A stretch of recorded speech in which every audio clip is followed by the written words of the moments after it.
આ 78 વર્ષના કાકાએ બિલ્ડરના લોકો ઉપર હુમલો કર્યો, તમે આમની સામે ઓફેન્સ દાખલ કર્યો. જાઓ ઉભા. હા હા, આ 78 વર્ષના કાકા જે શારીરિક અશક્ત છે, સરખું ચાલી નથી શકતા, એ લોકોને મારે છે એમ. કોણ મારે છે? તમે એફઆઈઆર દાખલ કરી છે આમની વિરુદ્ધમાં. કોણ મારે છે? અરે તમે એફઆઈઆર કરી છે, આમની ઉપર આરોપી બનાવી દે. ભાઈ એ જોઈ લેશું શું એફઆઈઆર થઈ છે, કોણે. બીજું આ બિલ્ડરોના માણસો બધાને અશ્લીલ ગાળો બોલી દે છે બધી બહેનોને. તમને અગાઉ ફરિયાદ કરી છે, લેખિતમાં પણ ફરિયાદ આપેલી છે. લેખિતમાં ફરિયાદ આપેલી ફેબ્રુઆરી. અત્યારે તપાસની એફઆઈઆર કરો. અત્યારે એફઆઈઆર એમની રજૂઆત હશે એ પ્રમાણે અત્યારે હાલ જ એફઆઈઆર દાખલ કરો કે ગાળો બોલી છે તમને અશ્લીલ. બોલી છે.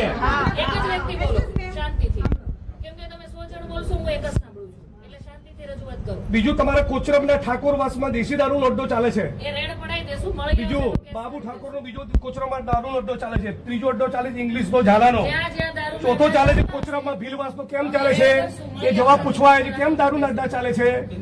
તમે 78 વર્ષના વડીલ ઉપર ઓફેન્સ દાખલ કરો છો, તો આ બધા બુટલેગરો ઉપર ઓફેન્સ દાખલ કરો. હે પછી ખુલ્લા બધા ચાલે છે ને? ચાલે છે બધા.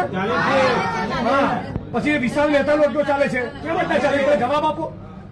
જ્યાં દારૂ વેચાતું હશે અમારા ધ્યાનમાં આજે અત્યારે બધું બંધ કરાવો. કોણ છે એનો વહીવટદાર? કોઈ વહીવટદાર નથી. નથી. આ તો એમને દારૂના અડ્ડા ચાલે છે. હા, એ જોઈ લેશું. મળી આવશે તો કેસ. એમને દારૂના અડ્ડા ચાલે છે. લખો બધી રજૂઆત એફઆઈઆર કરો. એક મિનિટ, બીજી રજૂઆત કરો. તમે ડિસમિસ કરવા માંગો છો? પહેલા 1 મિનિટ, આ બાબતનો જવાબ આપો. આ વડીલની ઉપર લેખિતમાં અરજી આપેલી છે. આ લેખિત ફરિયાદ નહીં, આ લેખિત ફરિયાદ આપેલી છે. હોય એ તમે આપી દો. રજૂઆત એક જ જગ્યાએ એફઆઈઆર દાખલ કરો.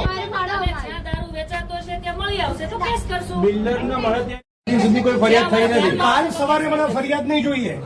ઓકે. તમારા જ્યુરિસ્ડિક્શનમાં દારૂના અડ્ડા મને લાગે છે તમારા ડીસીપી ને મારે કહેવું પડશે.